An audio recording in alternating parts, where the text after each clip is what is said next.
Hello and welcome to episode 10 of the Let Me Think podcast. And we have with us today Rebecca Matzel, who is from Perfect Foods.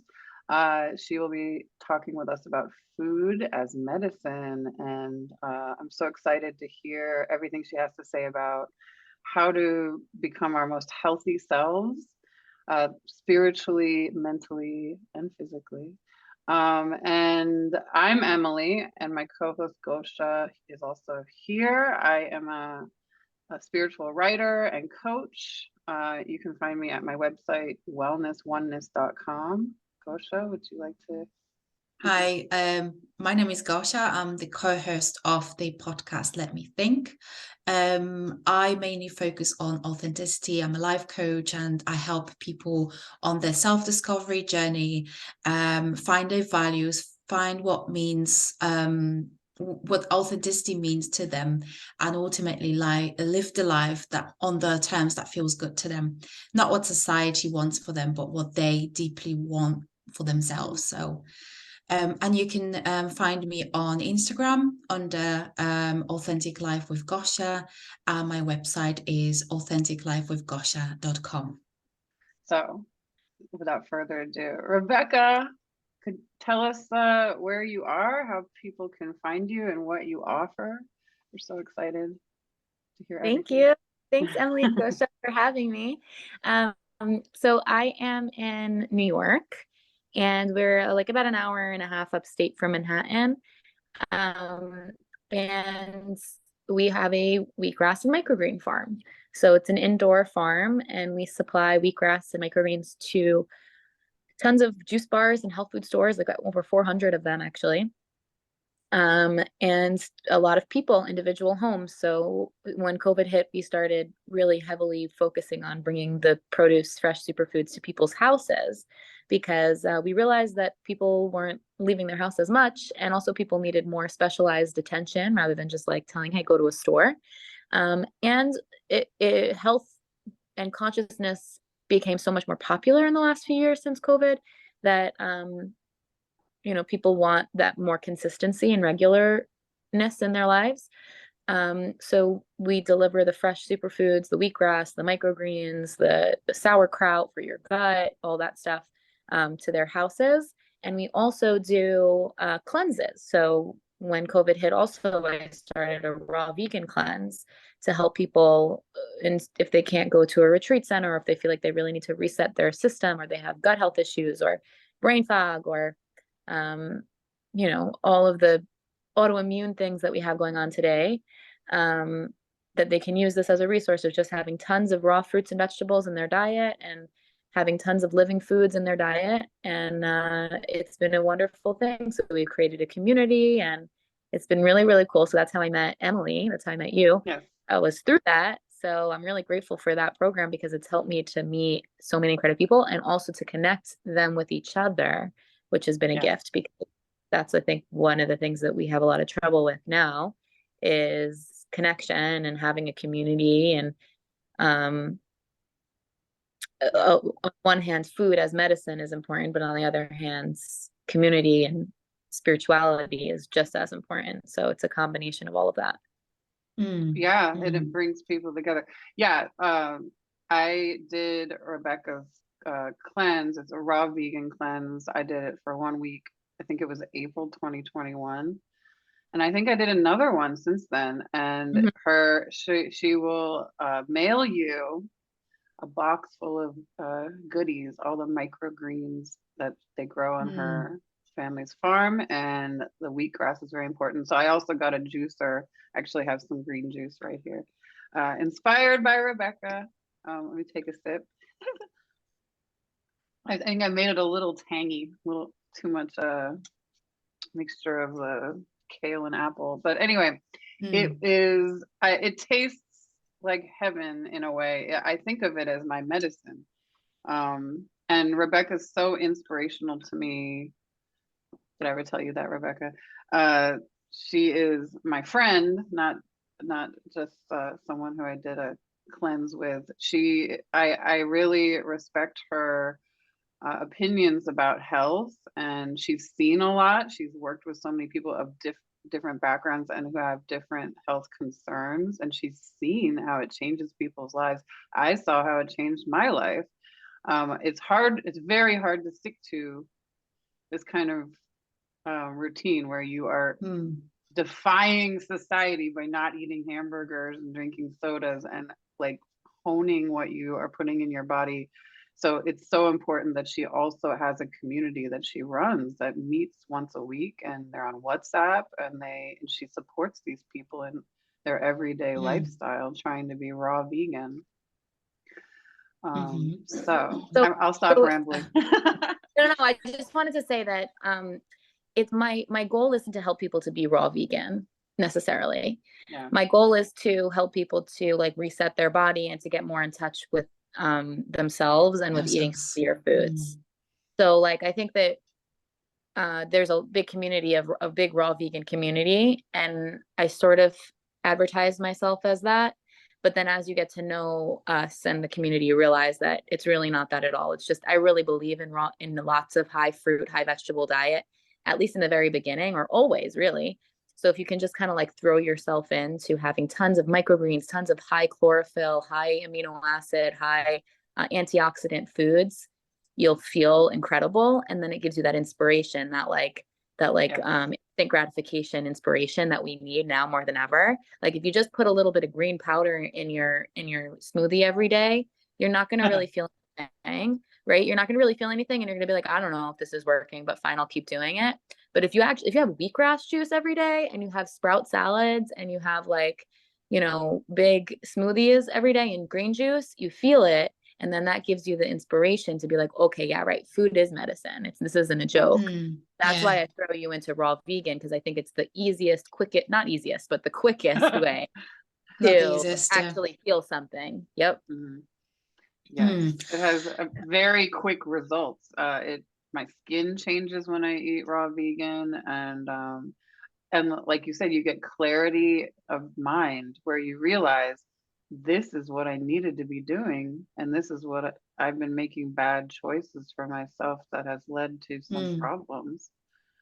Yeah. I have been vegan myself for 4 years. It will be 4 years this month. It is 4 years this month, actually.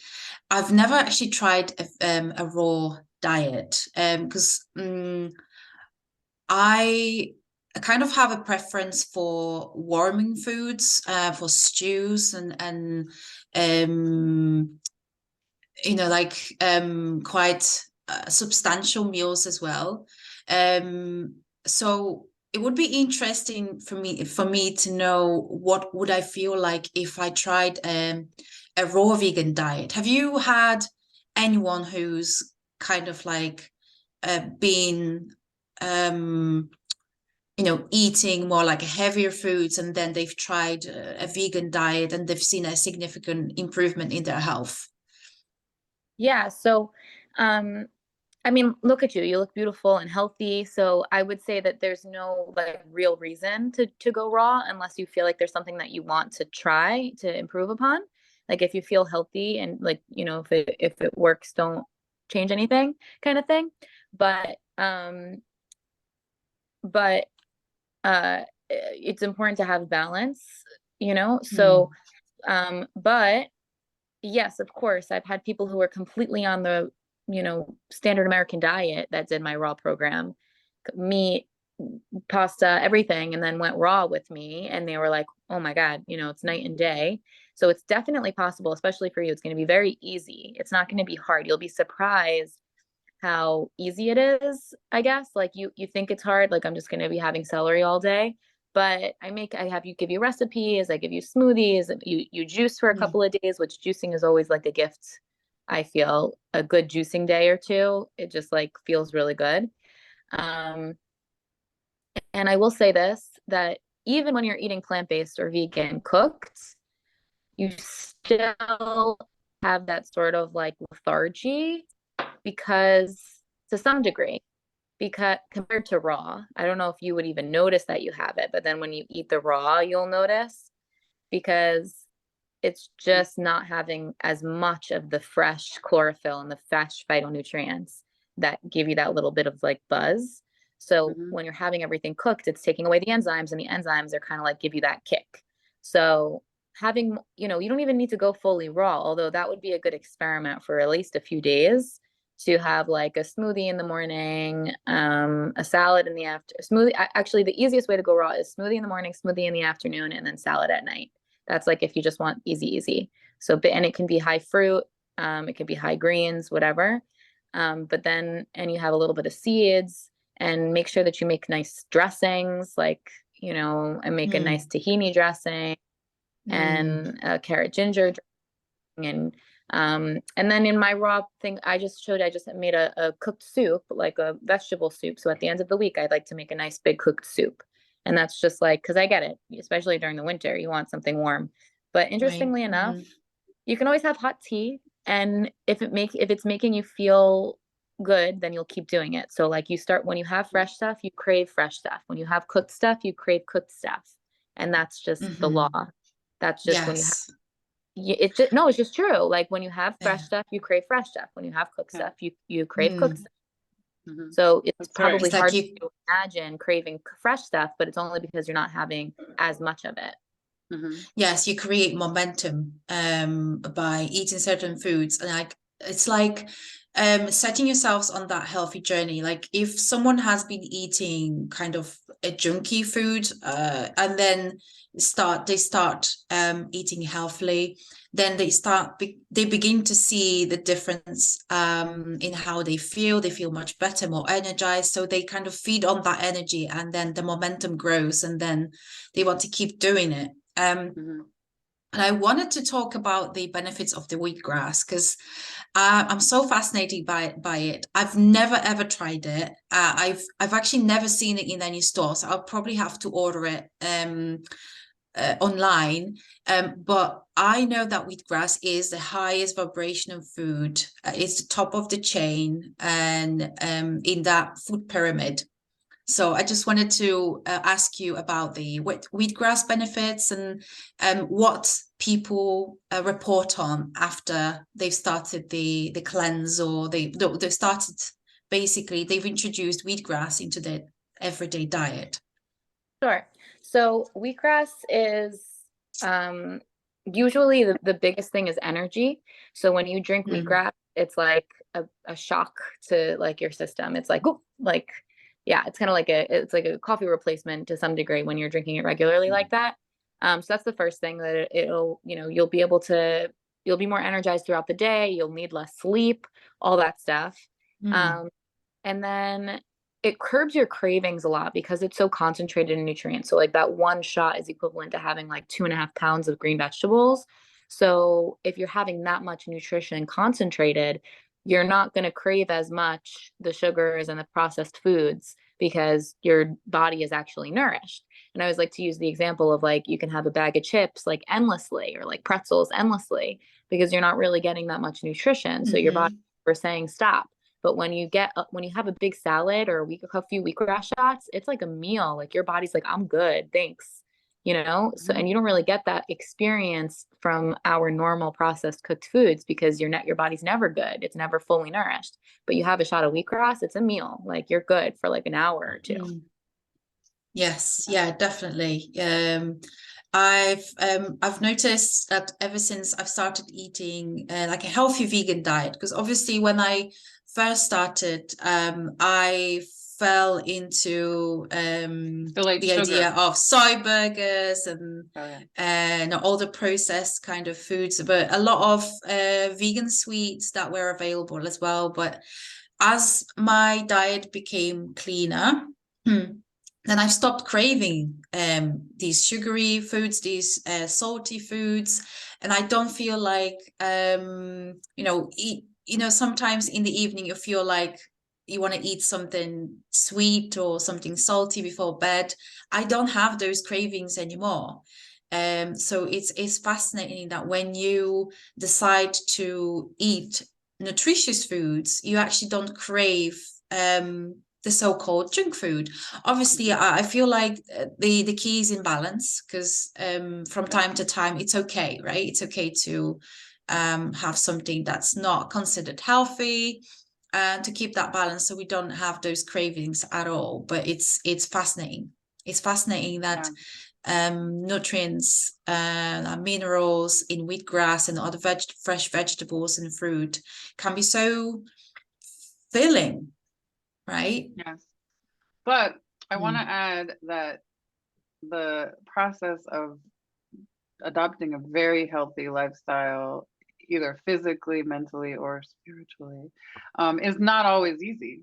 Like, I teach meditation and I also teach Ayurveda, but to like somebody starting out meditating, it can be it can be a struggle to do that. And I noticed in the detox process, mentally and spiritually in meditation, and even physically too, things start to come up and it's uncomfortable. So I was just going to ask Rebecca, what do you notice when someone's drastically changing the way they eat and view food, and adopting food as medicine, as like a lifestyle? What is the detox process that you see? What are the challenges that people overcome? Right. So there's the physical detox, which depending on where their diet is coming from, like Gosha, probably you wouldn't have any kind of major detox symptoms because you're already coming from a pretty healthy baseline. But somebody who is not really coming from a healthy baseline and going right into raw vegan, like around day 3, will start to have a headache. You might even have like flu-like symptoms because your body's sweating everything out. And you will literally detox. And that's one of the reasons why we're really into enemas. Sorry to bring this up, but it's just true. Don't be sorry. Let's talk about enemas. Let's talk about enemas. I don't even do them that often, like at home. I rarely ever actually, but when I go to these retreats, I do. They're like very heavily, they're like, it's a big part of like a retreat detox program. When you go, they actually say to do one every single day. So you do a water enema, and then you do a wheatgrass implant. So the water enema puts water into your colon so that it can clear it out. And then you can like release everything that's, release everything that's in there, because you want to make sure that as you're detoxing that you're releasing also. So, and then the wheatgrass implant is to make sure that you don't feel lightheaded. So you have extra electrolytes in your colon lining and all that stuff, because the people do coffee enemas too, but much better to do a wheatgrass implant. So, So I mentioned that because whether it's through an enema or it's through a sauna or something like that, but if you find that like you feel like you're in that detox state, you want to make sure that it's getting out. Otherwise, it's just all these things are stirring up in your body and you're not releasing them. So that's one thing. There's going to be some physical stuff that can come up. You can feel really tired and fatigued, but then usually by like day 5, it's gone. It's like a science. I mean, everybody has a different experience, but I've seen it so many times that it's like day 3, it hits them. Day 5, they're better, like almost every time. Wow. Yeah. So it's like, if you can just make it through those 2 days, you're good to go. Yeah. Also, sometimes people break out. There's a lot of different things that can happen, but and to ideally you'll be working with somebody that you trust, because sometimes people think that like it's just a detox symptom, but like it's been going on for 2 weeks and they're like miserable. Okay, maybe it's not a detox symptom. Maybe we need to change your diet or something, like just be conscious of it. Just because you're uncomfortable doesn't mean it's a detox symptom. But if it's a small period of time and then you feel better, then it probably was. But like mentally, you would be like craving things during that time too, right?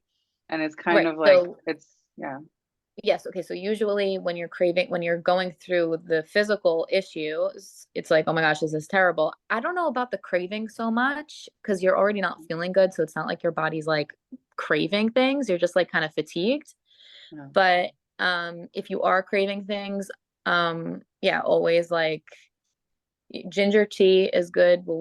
Ginger tea will reduce cravings, just because I don't know, it has a lot, for some reason it reduces cravings for me.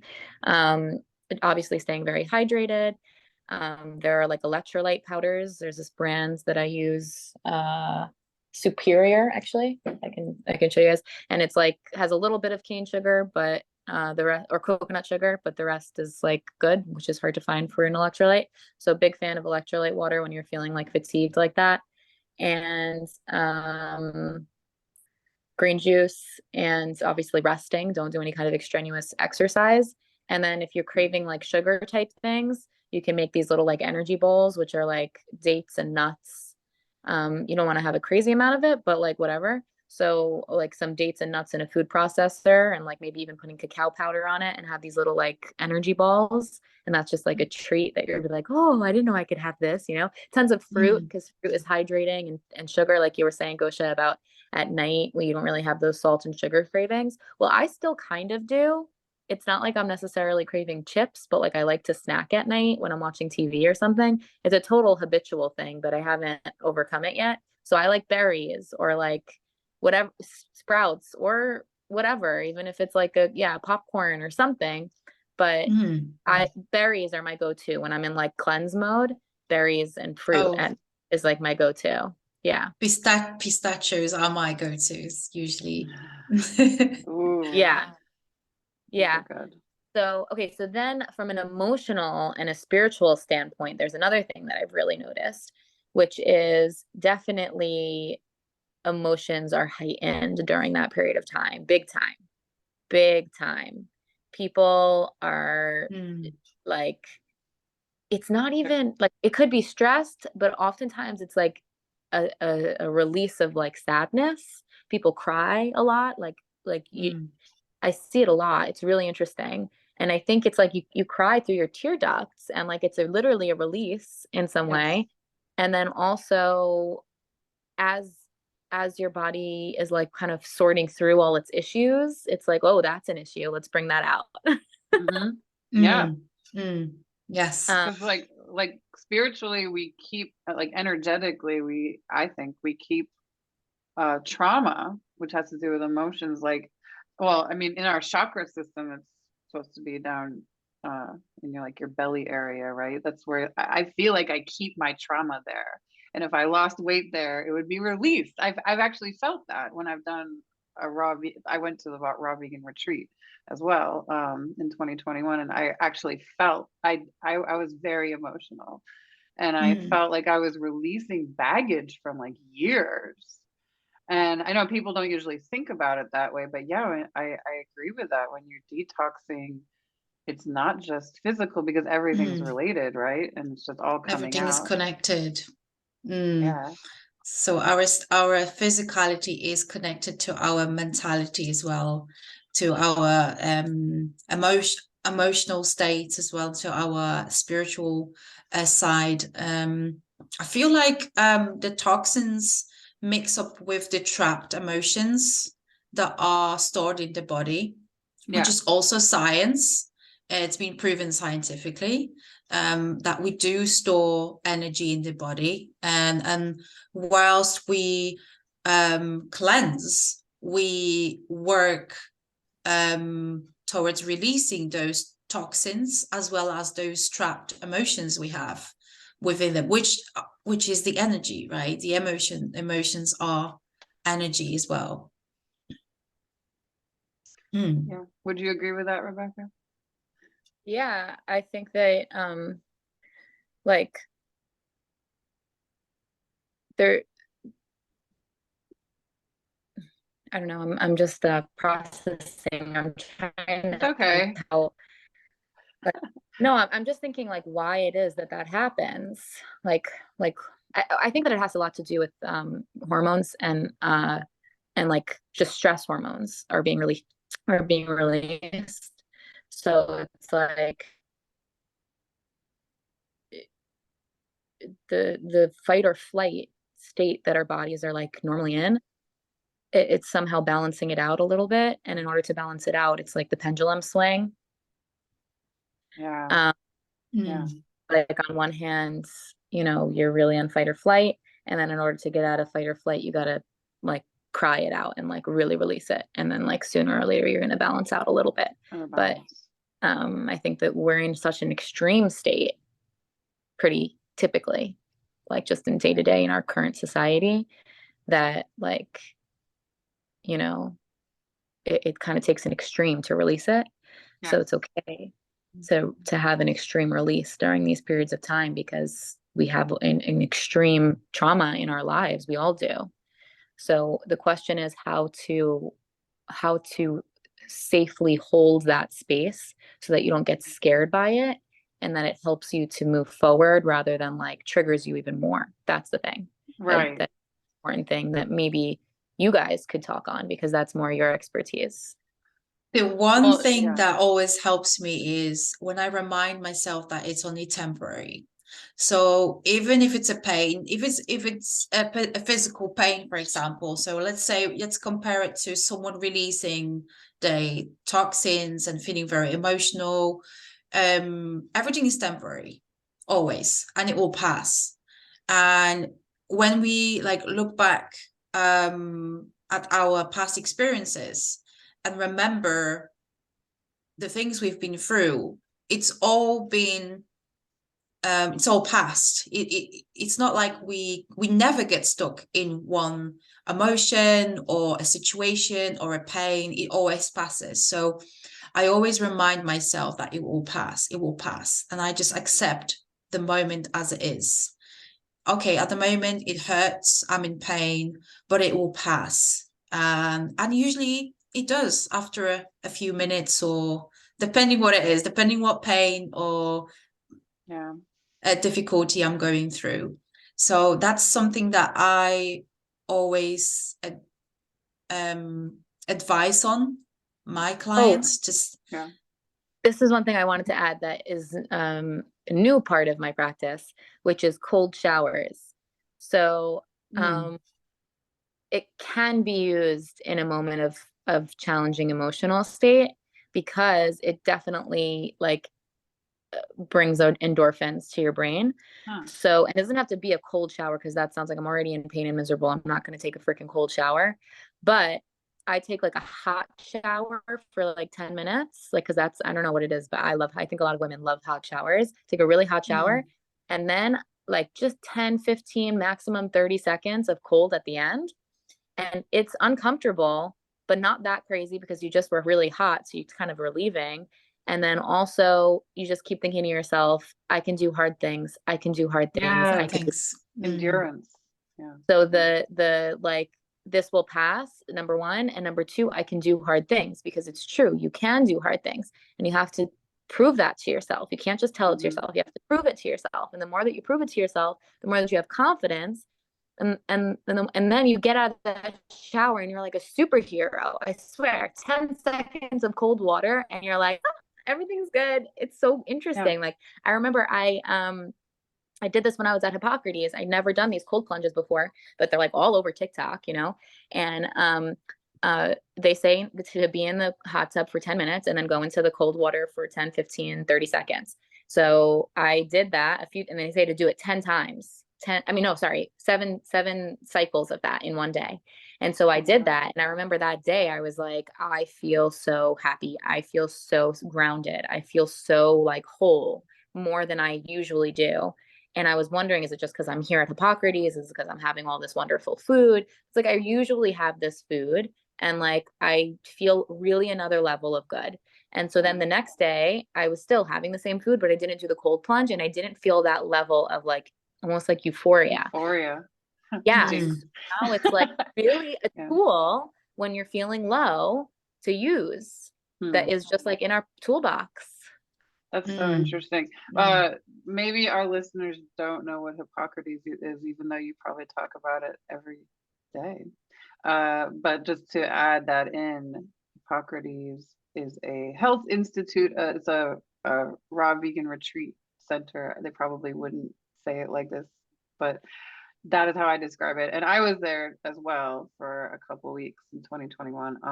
So just, they are interesting. They're amazing. They have like top class vegan chefs, but then they have all these pools, mineral pools, and one of them is really cold, and they have a hot one. I did not do what Rebecca was describing while I was there. That cold pool was too much for me. I mean, I tried, but it was cold. I have been doing cold showers. I've not been doing them for a few months now. I don't know why. It's the winter, that's why.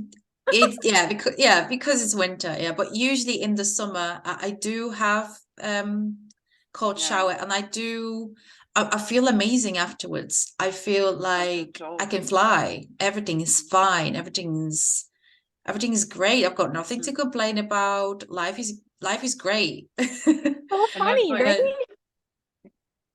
It's like this. It's yeah. like, I guess the Swedish invented that with the saunas and then jumping in the ice water. They figured it out. It does help with improving the immune system as well, because then it prepares you for the cold weather. You don't get colds or flus that often. And this paired with like healthy lifestyle, like healthy, nutritious, high vibrational foods. And I wouldn't say that you will never get a cold, because then I believe that there's also other factors that come in, like our emotional states that can cause us to catch certain viruses and bacteria. Yeah. But that helps with the yes, emotional state. The cold shower, that's the whole point, it does, right? yes. Bring you closer to bliss. To bliss. But the reason why I brought the cold shower up was for an acute, like, yes, it's a tool, but it's not the fix because it doesn't last. It lasts for like a day thing. So it's just a tool. Yeah. To teach you what you're capable of. Yes. To teach you what you're capable of, to give you that spike of good feeling, to see that life isn't really so terrible. But then the tools for nurturing your emotions is the question. Because that I just had a call this morning. Every Sunday at 10:30, I have, recently at least, I've been having our like meal prep together. So we literally go live on Zoom and everybody's like in their kitchen meal prepping, or just like talking about issues that they had during the week or wins. So I'm talking to the 3 people who showed up this morning, and they all were saying, oh, I didn't do so well this week. Or one did actually really well. She lost 8 pounds this week. But the other was like, oh, I didn't really do so well this week. I was like, well, what of the things that you need to do you feel like you need to do more of? She was like, I need to do all of it, really overwhelmed. And she was like, but really, I just need to sit with myself and like reflect on the things that I am doing well, because I think I'm really too hard on myself. So like, you know what? The one thing that I need to do more of is journaling. So it's like, it went from, I need to do everything, I'm doing everything wrong, to I just need to journal for a couple minutes a day. So, that's the balance. That's the power of the mind, that the mind is like really in the driver's seat, and you need to take control of the wheel, whether not your mind. There's a difference there. So it's not your mind, it's you that takes control of the driver's seat and is going to center yourself. And that's your soul or your spirit or whatever it is that you want to call it. But know that you are different than your mind and your thoughts that you're having. And when you can recognize that, that's when you can start to talk yourself down from the emotional, from the cycles of thoughts in your mind. Yes, Completely definitely agree with everything you just said. We're coming close to the end of this episode, but I just wanted to add to that that's what I also teach in meditation. It's just like, you are not your thoughts. And I just want to say, anybody who really makes a choice to be healthy, and if it's a drastic change, that takes so much courage. Like, and to be able to go through it and at the end say, I did that, is really an accomplishment, because you can do it again. You can go further. And to have control yourself of your own health, that is quite an achievement. That is something to be so proud of, because I don't know about most people, but I think that a lot of us feel out of control of our lives and our bodies and our health. Like, you don't know what's going on in your body. You have to go and talk to someone, a professional, about it, and you're not supposed to be thinking for yourself about it. But when you make a choice like this to change your lifestyle, you start to see that you can heal yourself and you can make choices and you're in control. That's such a great feeling, to be in control. You gave me chills. I don't know. I feel like I was channeling all that. You just gave me I was like, what am I saying? Yeah, but maybe I'm channeling you, Rebecca. You're very inspirational to me. Yes, that was spot on. You take your power back, basically. You take your power back and you realize that you've always had it. You've always you just suppressed it. Yeah, you suppressed I'm getting it. chills. Yeah. Or not even that That's we suppressed it, but it's been suppressed by society. Society didn't tell us that we had it. You know, like Yes. we were told that to eat your fruits and vegetables and to go to the doctor and you need checkups and you need this and you need to come in and it's like, okay, fine, but like why am I not being told by the authority that I'm trusting that I have power? This is not Yeah.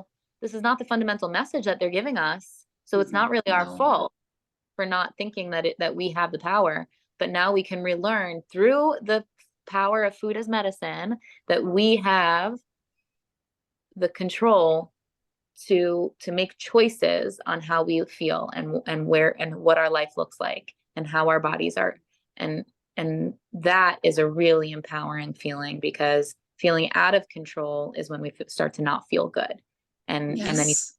give up, and that's when we spiral out. But you start to be in control, the sky is the limit.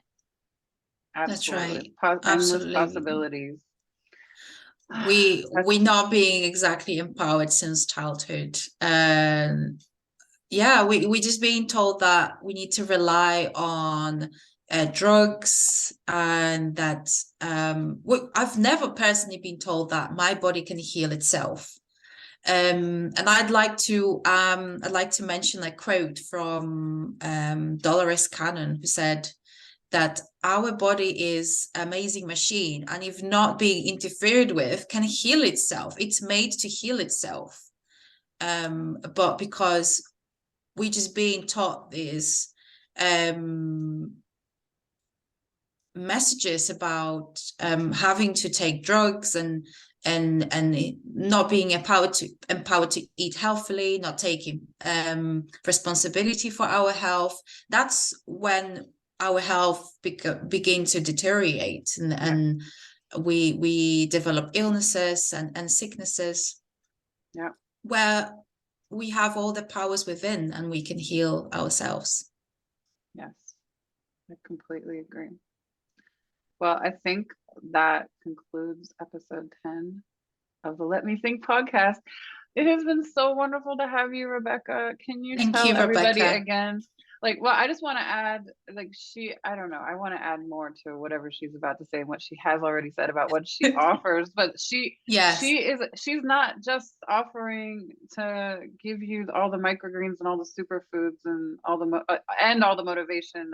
But part of the motivation is that she has these coaching calls every Wednesday, and she personally coaches people on their journeys.